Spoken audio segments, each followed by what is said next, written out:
শ্রী চৈতন্য চরিতামৃতে একজন কৃষ্ণ অনুরাগী ভক্তের কথা বলব, যিনি সদা সর্বদা কৃষ্ণ ভাবনায় ভাবিত থাকতেন। কৃষ্ণ তাহার ধ্যান, কৃষ্ণ তাহার জ্ঞান, সব সময় শুধু কৃষ্ণ নাম। যিনি আকাশের কালো মেঘপুঞ্জ দেখেও কৃষ্ণের কথা চিন্তা করতেন, কৃষ্ণের কথা স্মরণ করতেন, তিনি আর কেউ নয়, তিনি হচ্ছে মাধবেন্দ্র পুরী। তিনি কৃষ্ণ অনুরাগী এমন এক ভক্ত, বৃন্দাবনে গেছেন। বৃন্দাবনে গোবর্ধন গিরি গোবর্ধন পরিক্রমা করে যমুনার জলে স্নান করে এক বৃক্ষতলায় বসে আছেন, শ্রান্ত, ক্লান্ত, অবসন্ন।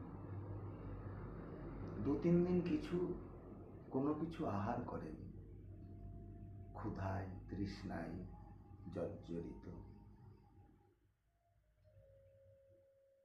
শুধু মুখে কৃষ্ণ নাম, কৃষ্ণ গুণগান করছেন। ভগবান কি সেই ভক্তের কষ্ট সহ্য করতে পারে? পারে না। একটি ছোট্ট বালক,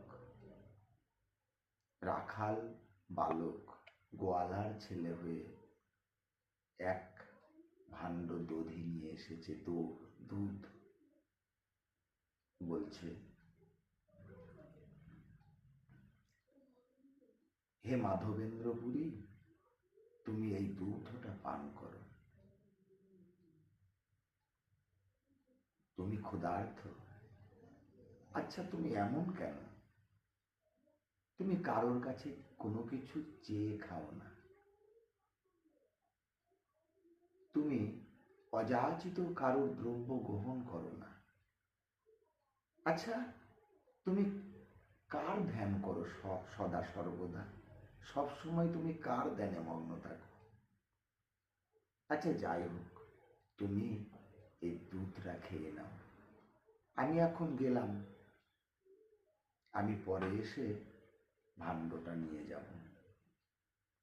সে দুধটা পান করে ভাণ্ডটা যমুনার জলে ধুয়ে তিনি তার প্রতীক্ষায় বসে আছেন, কখন সেই গোপবালক এসে ভাণ্ডটা নিয়ে যাবে।